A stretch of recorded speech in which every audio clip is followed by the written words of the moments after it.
Now let's talk this through by speaking with an APC member who is joining us from Abuja studio, Segun Oyewo. Thank you so much for joining us on TVC Breakfast. Thank you for having me. Great. So let's begin by talking about the convention, which is scheduled for this Saturday. Currently, the party is bogged down with, myriads of challenges, plethora of threatening problems, threatening to whittle down the influence of the party at the end of the day. But how prepared would you say the APC is for the convention come Saturday? I think challenges is a strong word. We've had a few hiccups, but by and large, the convention will hold on the 26th. The few issues that arose have been resolved. The president has waded in. Mai Malabune, the governor of Yobe State, along with the NWC, will have the convention on the 26th of March. And all the party members are ready, and we are definitely itching to go. Well, there's something, on the tongues of Nigerians, especially those who are members of the APC and those who are also watching from the outside.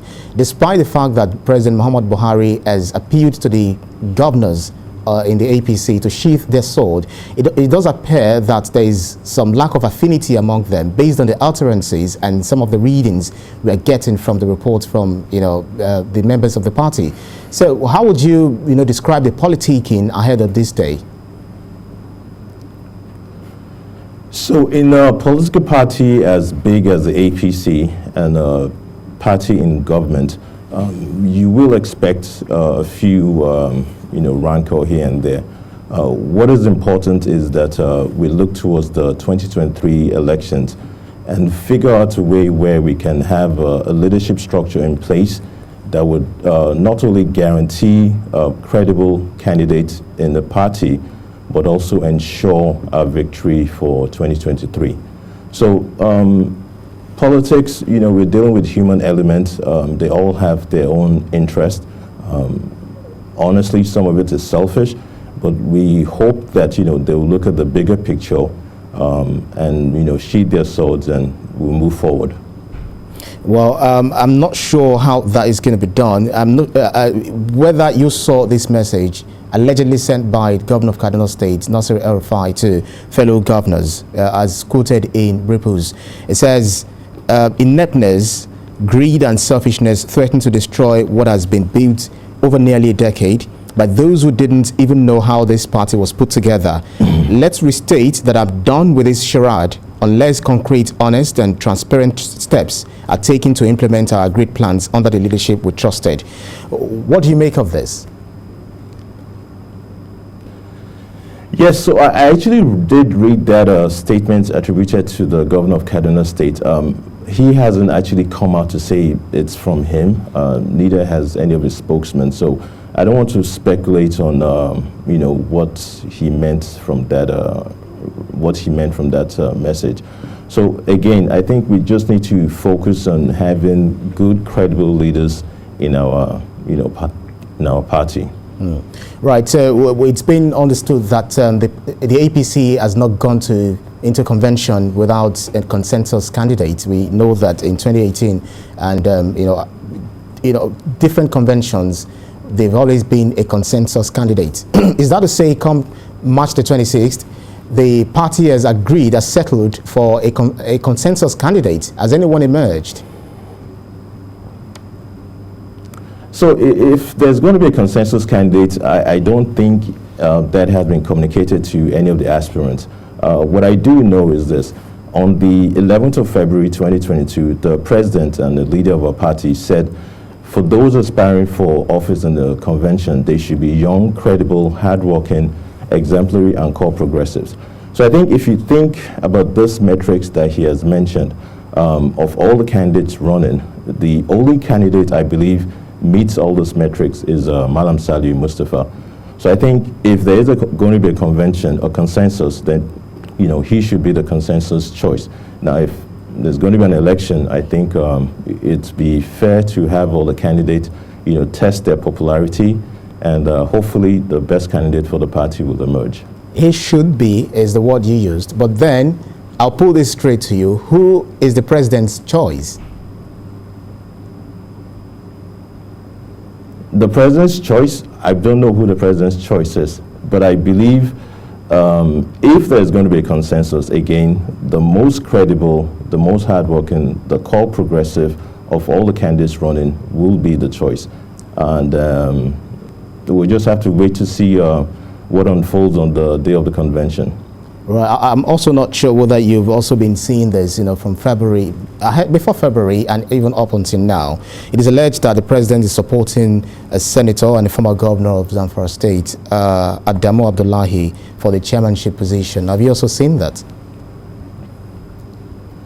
I have seen that, and again, that's a speculation. The president, neither the president nor his media aides have come out to confirm that. But what I do want to say about the senators running for office is this. 2019, they all came out to campaign for office, and they were fortunate to get the ticket. Now, it's a 4-year term. I think it's important that we set a good example for our younger ones. If you have a task at hand, which is a 4-year mandate, I think you should complete your job. We want leaders who remain focused and dedicated to their job. It's important that we elect a national chairman and NWC members who are dedicated and who remain focused.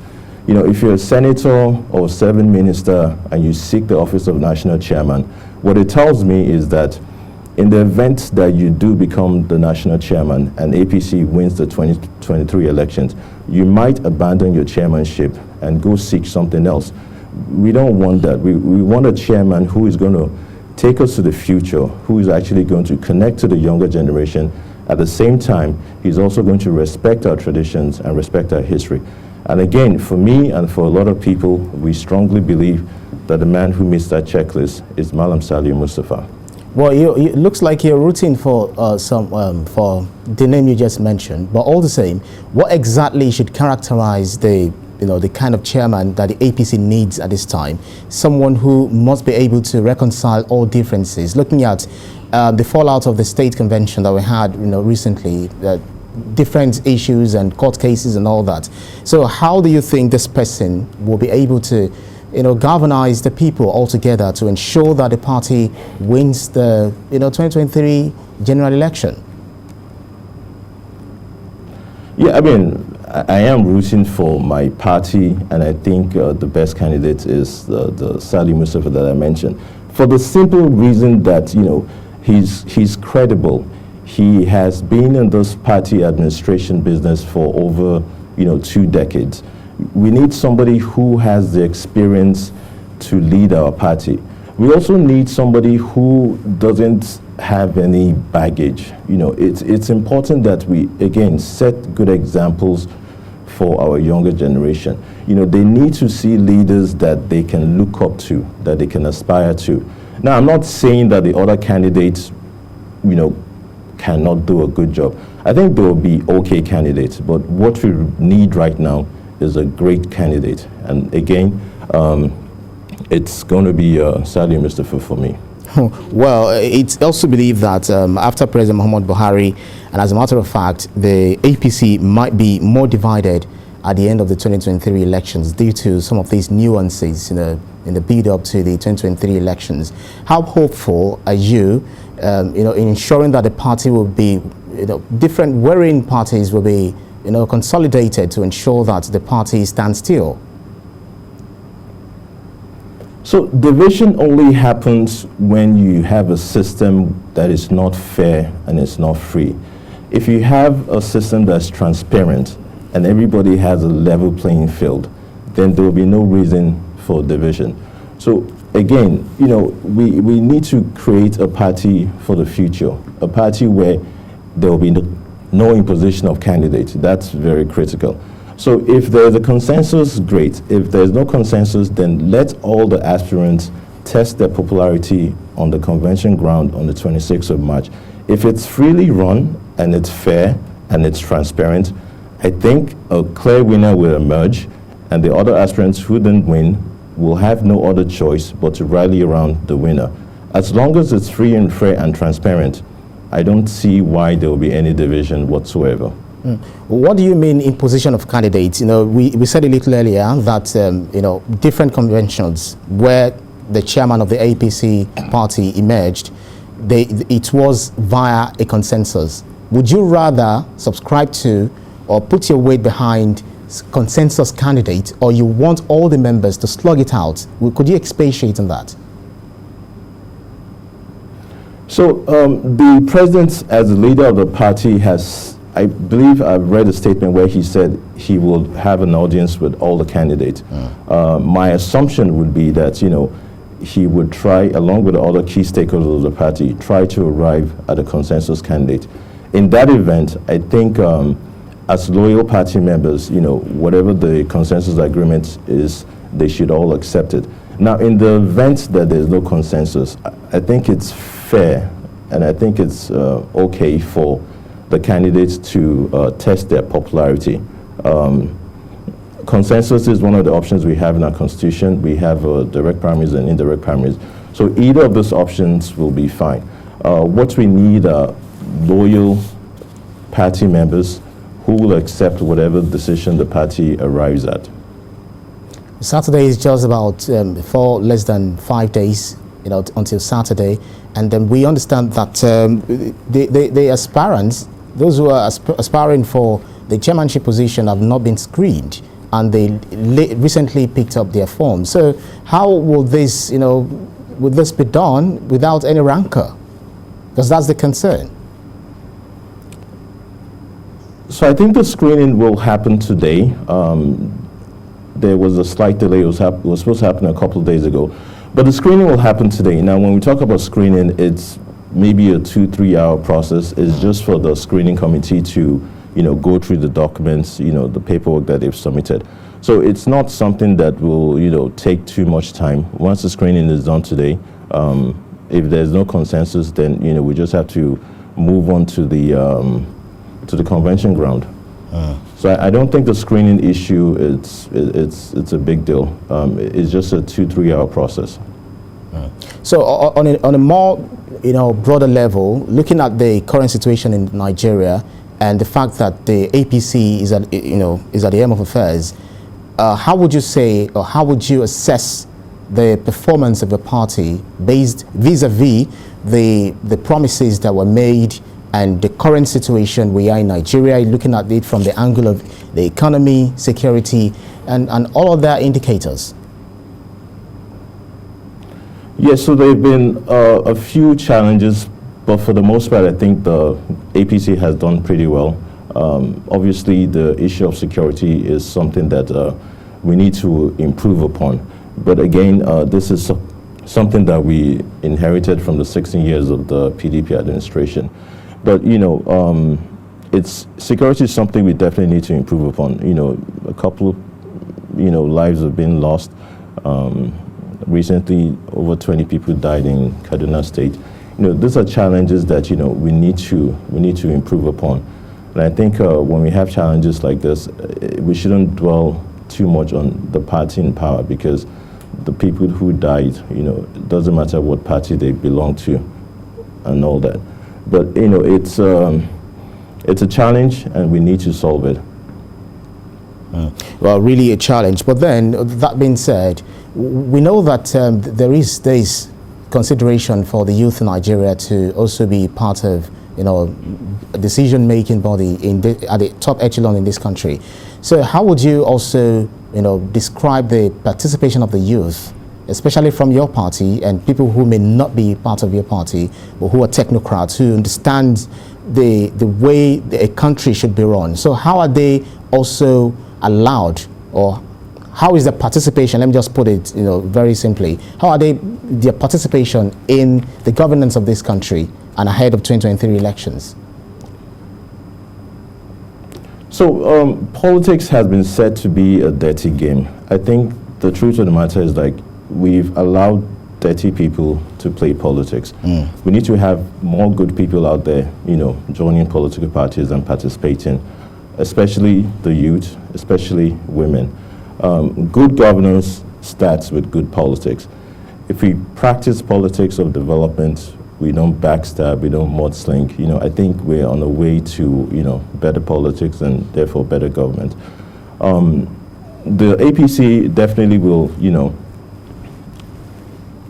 definitely have youth inclusion, women, people living with disabilities, but I think it starts with the party administration. Having a chairman who believes in youth inclusiveness is very important. So I think, again, which is why I'm advocating for the candidature of Saliu Mustafa. I think one of the things he has clearly said is that it's not just having women and young people in committees. No, we need to have them in positions of authority. This whole concept of the young shall grow, the young shall grow, the young is not going to grow if we don't give them responsibilities to manage. That's how you can actually identify the competent, young people out there and promote them. So we need to do a better job, and I believe that APC will keep doing the job it's been doing. It's unfortunate, even when we talk about the youth, we also look at the male gender, but we know how much the female gender, the female folks, have been making a hell of a noise to ensure that they are also allowed to be part of the decision-making bodies, in this country. So is your party also looking at this direction to ensure that the women's affirmative action is well respected? Yes, we are. I mean, when politicians go out to campaign, one of the key people they seek support from are women. So I think it's unfair to seek the support when you're campaigning, and when the dividends of democracy or your campaign has come to bear, you don't carry them along. So women just need to demand more from our political office holders. I mean, if you come to a group of women, you make promises to them and you don't follow through, I think the women should withdraw their support from you, the next time around. Women need to understand the power that they have, and they need to make use of it. You don't support our agenda, then we won't support your agenda. It's as simple as that. All right, makes sense. So in specific terms, let's look at what is going to happen on Saturday. It's believed that about 5,000 delegates from the 36 states of the Federation and the FCT are expected at the convention to elect new national executives for the party. So are you looking at way above this number, or is that the exact figure that your party, will be welcoming at the Eagle Square on Saturday? I'm not sure what the exact number is. I think there are, different states will have different number of delegates based on the number of local governments they have, number of former senators, former House of Reps they have, and local government chairmen, House of Assembly members, things of that. So regardless of the number, like I said earlier, what is important is that, there's a free, fair, and transparent, election process. The number really doesn't matter. What matters is a credible election process. And as long as the election is credible, there will be no rancor, a clear winner will emerge, and the other aspirants will have no choice but to support the winner. And, God willing, our candidate, Madam Saliu Mustafa, will emerge victorious for national chairman of the APC. All right, we'll continue to have this conversation until the D-Day, that's March the 26th, this Saturday. Thank you very kindly, APC member Segun Yewo. Thank you so much for your time on TVC Breakfast this morning. Thank you for having me.